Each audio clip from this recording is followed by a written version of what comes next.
the Galactic Council convened in a vast, imposing chamber filled with beings from every corner of the galaxy. The Council was ancient, powerful, and unchallenged for millennia, its rulings adhered to by entire star systems without question. They viewed themselves as the protectors of order and stability, deciding which civilizations could flourish and which would remain under their control. To them, Earth was little more than a curiosity, new to interstellar politics, advanced just enough to draw attention but still primitive compared to the vast knowledge and technology held by the Council. When humanity first emerged onto the galactic stage, the Council was skeptical, dismissing them as an insignificant species, likely incapable of survival in the broader universe. Yet, recent human actions had sparked an undercurrent of concern. Humanity's refusal to fall in line, their ability to overcome adversity, and their rapid adaptations sent ripples through the established order. Unwilling to let such defiance go unchecked, the Council decided it was time to bring Earth under formal control. An envoy was selected, a high-ranking alien representative who viewed the assignment with barely concealed disdain. Humanity's accomplishments meant little to him. To the Council, Earth was merely a backwater planet that needed to understand its place. When he arrived, his message was not a plea but an order. Humanity was to provide tribute to the Council, a symbolic gesture of obedience and respect, and in doing so, they would earn the Council's protection, a protection humanity hadn't requested and, perhaps, never desired. The envoy's demands were explicit and condescending. He listed resources, artifacts, and a number of human prisoners to serve as tokens of Earth's submission. These prisoners were intended as a show of loyalty, a demonstration that humanity accepted the Council's authority. In the envoy's eyes, the demand was reasonable. After all, countless other planets had complied without hesitation. But Earth's leaders, a council of their own, listened with expressions that betrayed nothing of their thoughts. The silence in the room grew thick as the envoy finished his speech. He waited, expecting immediate compliance. Yet, humanity's representatives gave no indication of acceptance, no hurried scramble to please. Instead, they simply listened, absorbing each word without reaction. They knew well what the Council expected, but they had no intention of submitting so easily. The leaders of Earth understood what was at stake, but they also understood that this was a test of Earth's resolve, its willingness to defend its sovereignty, and its unity in the face of alien arrogance. As the envoy's words hung in the air, Earth's leaders convened privately. They weighed their options, knowing that any response short of full compliance would likely incite retaliation. And yet, they could not bring themselves to simply bow to these demands. Humanity had fought too hard for its progress, had struggled through centuries of conflict and hardship, and they were not about to let an alien force dictate terms without consequence. They debated, analyzing every possible outcome, every risk, and every message they could send. Finally, a decision was made. Earth would respond, but not in the way the Council expected. When the envoy returned to the Council, he carried humanity's reply, crates, delicately wrapped and sent with ceremonial care. The Council gathered around as the crates were opened, expecting treasures or perhaps a collection of prisoners, shackled and subdued as symbols of Earth's compliance. But as the lids were removed, a murmur of shock spread through the chamber. Inside were heads, not of humans, but of alien prisoners that humanity had captured in skirmishes on the outskirts of known space. These were notorious criminals, exiled by their own species or long since forgotten by their worlds, yet humanity had kept them, anticipating that one day, they would be useful. Each head was wrapped with a precision that bordered on reverence, each one a silent testament to humanity's unwillingness to submit. In sending these heads, Earth conveyed a message that needed no further words. It was a statement that echoed through the Council. Humanity was not merely defying them, it was declaring its resolve, its readiness to meet force with force, and its refusal to be cowed by threats of power. As the Council members stood in stunned silence, the atmosphere in the chamber shifted. Humanity had rejected the Council's offer of protection, choosing instead to send a clear signal. They would not be subjects, nor would they play the role of the obedient, submissive species. Earth would stand its ground, no matter the cost. Some members of the Council looked on with indignation, their pride wounded, unable to comprehend how a species as young and, in their eyes, insignificant as humanity could defy them so openly. But among others, there was a hint of something else, a spark of respect, or recognition that humanity possessed a resilience they had underestimated. The Council, for the first time in centuries, had encountered a species that did not fear them, that would not fold under pressure. It was a defiance that would not go unpunished, but it was also one that could not be ignored. The envoy, still present in the chamber, stood speechless, his usual confidence stripped away as he realized the enormity of what had just occurred. The Council, unused to such a response, began to stir with murmurs of what should be done. Some advocated swift and decisive retribution, to remind humanity of its place. Others suggested a more measured approach, worried that an immediate retaliation might only serve to embolden this new threat. Yet, the ultimate decision was made clear. Humanity had chosen defiance, and the Council would not let such an insult stand. They would gather a fleet, an armada that would demonstrate their dominance and bring Earth to heel, showing humanity and any others who might be watching the price of defiance. And so, as the Council's leaders ordered the mobilization of forces, they did so with an unfamiliar sense of urgency. For the first time, they felt the need to truly prepare, to think through their strategy, knowing that humanity was not a foe to be taken lightly. Earth had sent back the heads of prisoners as tribute, and in doing so, they had ignited a flame that would change the galaxy forever. Humanity's response, swift and resolute, arrived before the Galactic Council with a finality that left little room for interpretation. Each member of the Council gathered in anticipation, expecting a submission, a compliance that would affirm their authority and place Earth neatly under their thumb. What they received was far from that. Carefully presented, wrapped in dark cloth, were the heads of notorious alien prisoners, beings who had long since faded from galactic consciousness, remnants of lawlessness now returned with chilling symbolism. Their features bore the markings of infamous crimes, a history of violence and exile stamped into their faces, and yet it was humanity who had found them, captured them, and chosen to send them back as the tribute demanded. In a gesture unmistakable in intent, humanity's message was clear: Earth would not submit, and they would not offer themselves as resources to be exploited. The moment the crates were opened, an electric tension surged through the room. Council members were paralyzed, a rare reaction among a body accustomed to issuing edicts and judgments without challenge. The heads seemed to stare back at them, lifeless, yet brimming with an unspoken defiance, each one a counter to the Council's presumed superiority. This was no traditional tribute, it was an assertion of independence. Those present were shaken, many unable to mask their disbelief. Here was a species so young by galactic standards, so primitive in the Council's estimation, and yet it had boldly rejected the Council's decree.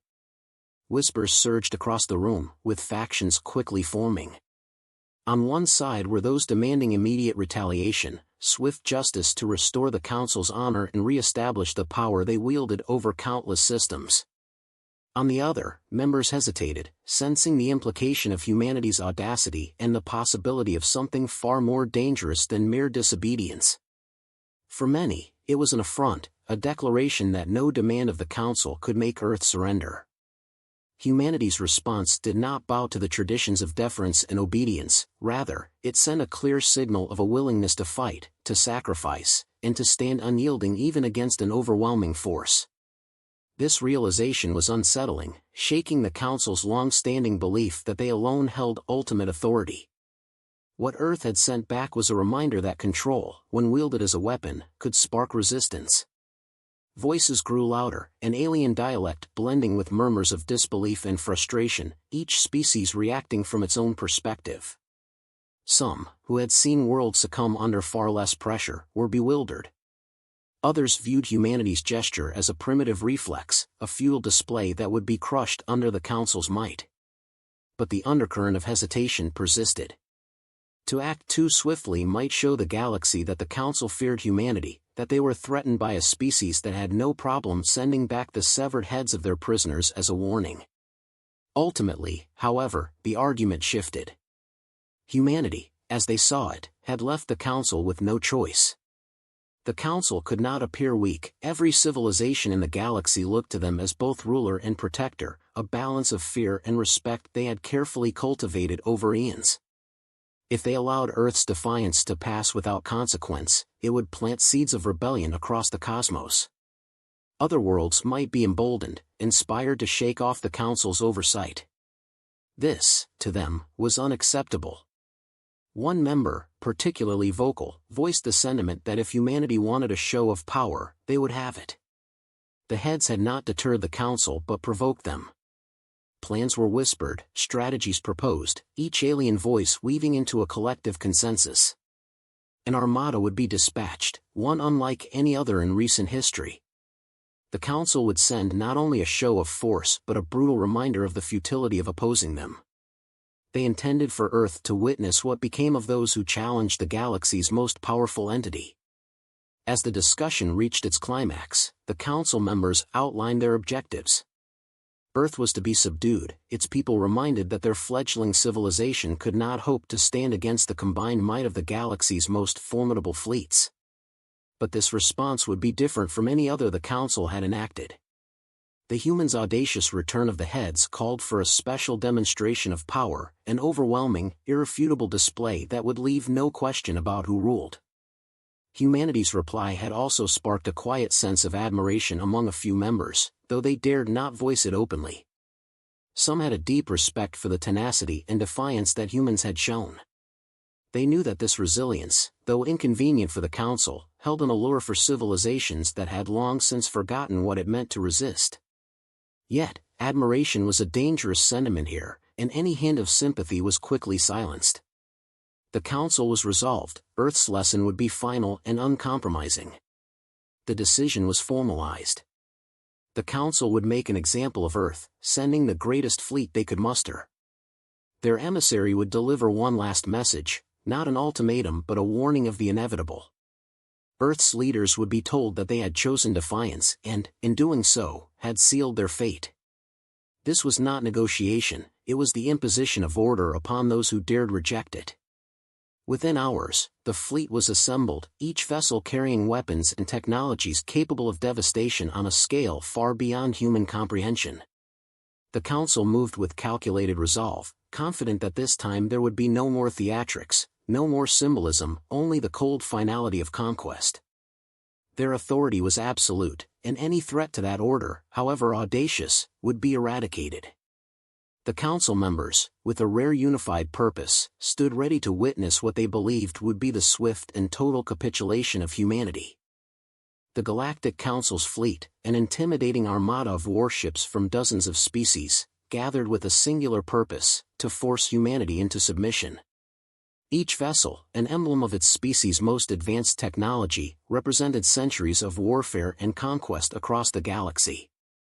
Together, they formed a force meant to annihilate any resistance before it could even begin.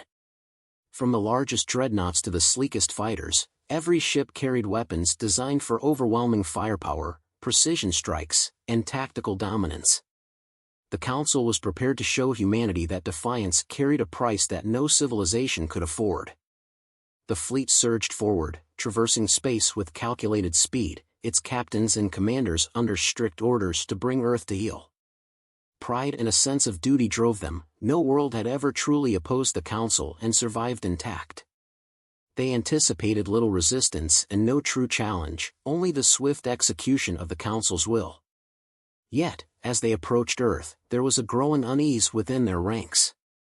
Reports of strange human technologies, barely understood but seemingly formidable, circulated among the commanders. Humanity's unconventional approach and surprising defiance had made them unpredictable, and that unpredictability was a factor that could not be ignored. As the fleet reached the edges of Earth's defensive perimeter, the humans initiated their response, not with the desperate attacks the aliens expected but with cold, calculated strikes. The first wave of the Council's ships met a barrage of weapons unfamiliar to them, the kind of tactical precision that suggested humanity had prepared for this moment, had anticipated it. Every attack was targeted, each movement precise, and each action demonstrated that humanity had taken the Council's threat seriously. Ships that expected to roll over human defenses instead found themselves entangled in an unexpected web of countermeasures, their systems disrupted, their weaponry met with unanticipated resistance. The humans were not fighting in the way the Council was used to, and that difference became painfully apparent. The Council's fleet, accustomed to direct, overwhelming confrontations, faced tactics that felt alien in their creativity and adaptability. Instead of focusing on pure firepower, humanity used the strengths and weaknesses of each alien species against them, employing strategies that exploited the overconfidence and rigidity of the Council's commanders. Through data interception, disruption of communications, and coordinated attacks, the humans forced the fleet to divide, weakening the unity that had been the Council's primary advantage. For the first time, the Council's commanders experienced something they had seldom faced: uncertainty. The Council's dominance had fostered a kind of hubris, a belief that no force could rival their might. But humanity was proving them wrong, forcing them to adapt on the fly, making them question tactics that had worked flawlessly for millennia.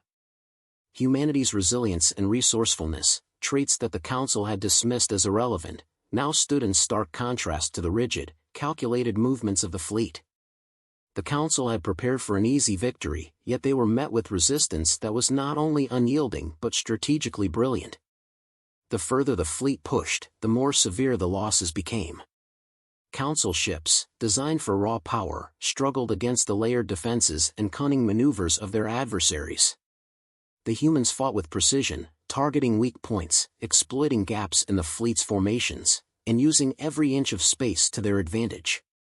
It was a game of cat and mouse, but humanity had shifted the rules, redefining the battleground with each engagement. Frustration grew among the alien commanders, their pride dented, their plans unraveling before their eyes. Some among the fleet began to question the wisdom of this mission, whispers of doubt spreading as their once assured victory slipped further from reach. For centuries, the Council had been a symbol of unchallenged power, but humanity's tenacity was forcing them to confront a new reality. As the battles raged on, the Council's commanders realized they were no longer fighting an inferior species. They were facing a force driven by an unbreakable will, a willingness to fight with everything they had, and a readiness to sacrifice in defense of their world.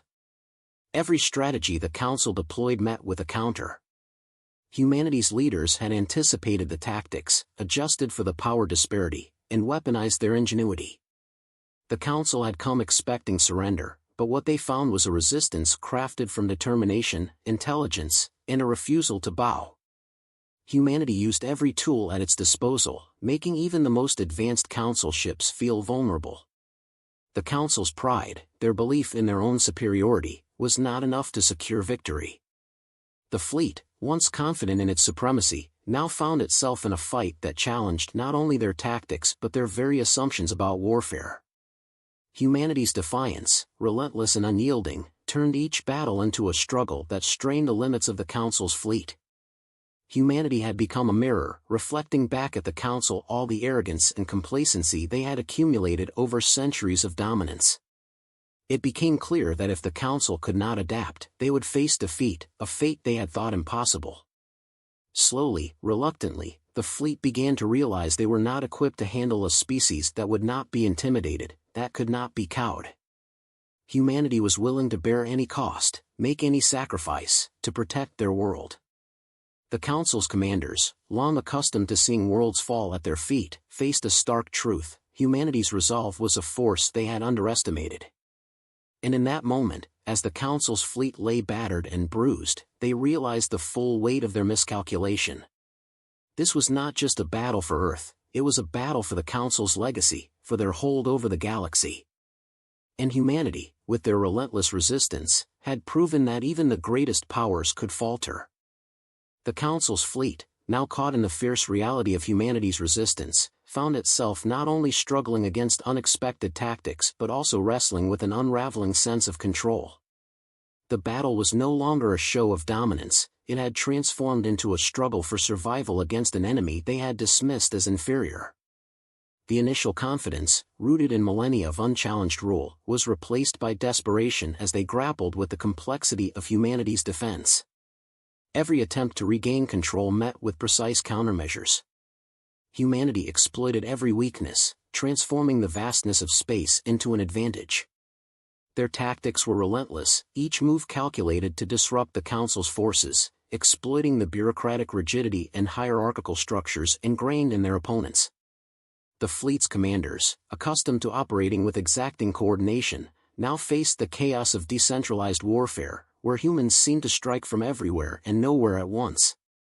The psychological strain of battling an adversary that anticipated and adapted to each strategy weighed heavily on the Council's forces.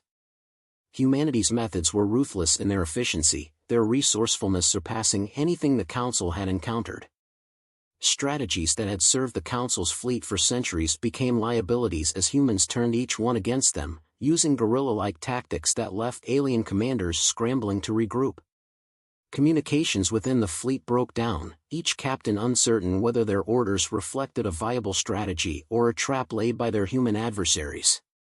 What had begun as a mission of subjugation shifted into a bitter struggle for survival as alien forces found themselves constantly outmaneuvered, their fleets scattered and vulnerable.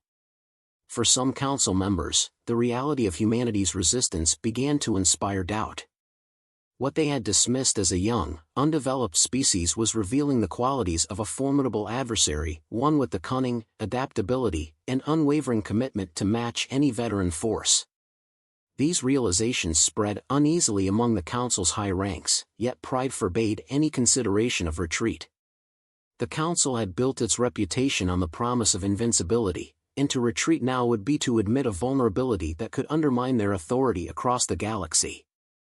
Thus, driven by necessity and fear of appearing weak, they continued the assault, each captain fighting with the weight of a civilization's pride on their shoulders. Humanity took full advantage of this rigidity. Their understanding of the Council's mindset allowed them to strike with psychological precision, aiming not just to cripple ships but to demoralize the alien forces. Rumors spread of human fighters who could endure impossible odds, of tactics that left alien squadrons dismantled before they could react. The more the Council pressed, the more it became clear that humanity had been preparing for this, that every step of their resistance was honed to exploit the Council's assumptions. The alien fleets soon found themselves in a grim realization: Earth's forces were not merely fighting a defensive battle but engaging with a strategy that suggested a deeper, almost philosophical resistance to conquest itself. Humanity did not seek terms, did not offer surrender, they fought with a resolve that was incomprehensible to the Council's command. This resolve, unbreakable and resolute, forced the Council to confront an enemy unlike any they had encountered. For each captain and officer within the Council fleet, the experience was a personal reckoning. Alien soldiers, previously certain of their dominance, felt the weight of every casualty and every failed maneuver. The brutality of the human resistance stripped away the veneer of superiority they had grown accustomed to, revealing their vulnerability. Humanity's capacity for unyielding defiance, the very essence of their identity, transformed every engagement into a struggle that chipped away at the Council's morale. The breakdown of coordination and confidence within the Council's ranks created fractures that humanity was quick to exploit. Alien factions, once united under the Council's banner, began to act independently, driven by fear and confusion. Ships moved out of formation, entire squadrons deviated from orders, and what had been a cohesive fleet dissolved into a collection of disjointed vessels, each desperately trying to navigate the chaos. Humanity's tactics amplified this disarray, targeting isolated ships, creating decoys, and forcing the alien captains to expend resources and time on phantom threats. Humanity's presence became a specter haunting the Council's fleet, their every action a reminder that Earth was not a prize to be claimed but a force willing to match every blow. Alien captains reported sightings of human ships where there were none, their nerves frayed by the unrelenting pressure of an adversary that showed no signs of weariness. The fear of an unseen enemy, of humans who seemed capable of striking from any angle, took a psychological toll, eroding what discipline remained. As the Council's forces dwindled, each remaining captain found themselves facing the ultimate decision: push forward against overwhelming resistance or retreat and admit defeat. But retreat was a concept foreign to the Council, a risk that could unravel the authority they had crafted over centuries. They pressed on, each commander keenly aware that their next maneuver might be their last, that every second brought them closer to the edge of collapse. The weight of the Council's legacy and the fear of losing it drove them to push beyond their limits, even as humanity's forces closed in around them. The final stages of the battle were a testament to humanity's refusal to bow. Each alien ship lost was a blow to the Council's psyche, each failed strategy a reminder that they had underestimated an opponent that would rather face annihilation than surrender. Humanity's refusal to concede was not born from desperation but from a deep-seated conviction that no force, however powerful, could dictate their fate. For the Council's forces, the realization settled in as the once mighty fleet lay broken, the remnants of their armada scattered and leaderless. The echoes of human defiance, the relentless will to survive, marked the Council's defeat with a permanence that could not be erased. Humanity had not only defended itself but had changed the very fabric of galactic politics, leaving an indelible mark on the Council's legacy. The shattered remnants of the Council's once proud fleet drifted in the void, a haunting testament to humanity's fierce resistance. The surviving alien commanders, those few who remained, now faced the weight of their failure, the reality of what had transpired sinking into every fractured line of their ranks. Earth had proven itself beyond any expectations, and the Council's commanders returned to face a humbling reckoning. Their loss had not just been a physical defeat but a shattering of the Council's image as an unbreakable power, one that no civilization would ever dare oppose. As news of the Council's defeat spread, whispers echoed across the galaxy. Planets that had long endured the Council's rule with quiet compliance felt a surge of hope, a sense of vindication. The unthinkable had happened. A fledgling species, new to the stars, had not only resisted the Council's force but had held its ground, defending its right to exist on its terms. That humanity had succeeded where so many others had fallen planted seeds of dissent among civilizations that had once feared the mere thought of challenging the Council's authority. The fabric of galactic rule had shifted. Within the Council itself, the aftermath of the defeat was an upheaval unlike any before. Centuries of unchallenged rule had led to a sense of inevitability in their dominance, a belief that their power was absolute. But now, that certainty lay in ruins. The surviving members, each bearing the scars of the failed campaign, found themselves questioned by their own kind. The image of alien heads, returned by humanity as a tribute of defiance, still haunted the minds of many within the Council, a symbol of an enemy that did not fit their traditional mold. The Council's unity, once a given, now cracked under the strain of what they had failed to accomplish. Some argued for an immediate rebuilding of forces, a renewed campaign to crush humanity and reclaim the Council's authority. Others, however, saw the futility of such an approach, recognizing that a second confrontation might only serve to solidify humanity's reputation, further spreading the inspiration that Earth's defiance had sparked. Humanity had turned the rules of engagement on their heads, making any further action a high-risk endeavor that the Council could scarcely afford. For humanity, the end of the conflict marked not just survival but an emergence onto the galactic stage as a force to be reckoned with. Earth had proven that it would not be silenced, that it would not submit to demands for subjugation. And with that realization, humanity found itself changed, its people bonded by the knowledge that they had defended their world against overwhelming odds. What had begun as a demand for tribute had transformed into a declaration of sovereignty, an assertion that humanity would not bow to the threats of even the galaxy's most formidable power. The Council's leaders, driven to introspection by their failure, began to grasp a truth they had long ignored. For centuries, they had operated under the assumption that their authority was inherent, that their role as rulers of the galaxy was unquestionable. But humanity's resistance had exposed the fragility of that assumption, revealing that strength alone could not ensure compliance or respect. The heads sent by humanity, a deliberate symbol of defiance, served as a stark reminder of the limits of intimidation. In the aftermath, new discussions emerged within the Council. Some members saw the need for reform, or recalibration of their approach to governance that accounted for the will of the civilizations they ruled. The Council's history of forceful control, once a matter of pride, now appeared short-sighted, a relic of a bygone era. Yet others clung to their old ways, advocating for even harsher measures against any planet that might consider emulating Earth's defiance. This fracture within the council highlighted a fundamental divide, a clash between those willing to learn from their failure and those blinded by a need to reassert dominance. Galactic societies watched closely as the council grappled with its newfound vulnerability. For the first time, the galaxy glimpsed a council that was not monolithic, not unassailable, but flawed and capable of failure.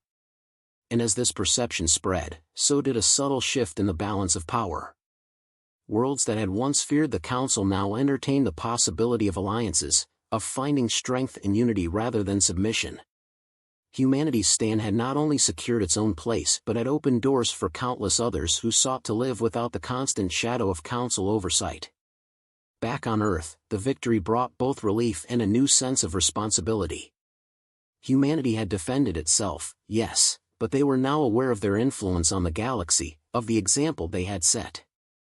They recognized that their actions had ignited a spark, one that could lead to far-reaching consequences, both for themselves and for the galaxy at large. Earth's leaders understood that with their new reputation came expectations, and that their choices moving forward would shape not only their future but potentially that of many other worlds. The Council, in turn, would be forced to adapt or face further unrest. Humanity's resistance had exposed weaknesses within their structure that could no longer be ignored. A world they had once dismissed as inconsequential had defied them, standing not through force of numbers but through sheer resolve. The Council's future, once certain and secure, was now fraught with uncertainty. In the wake of this confrontation, the galaxy stood on the edge of a new era. Humanity had altered the course of history, not through conquest but through their refusal to be conquered. And as the stars continued their silent rotation, countless worlds looked to Earth with a newfound sense of possibility, a shared understanding that power, once challenged, could be redefined.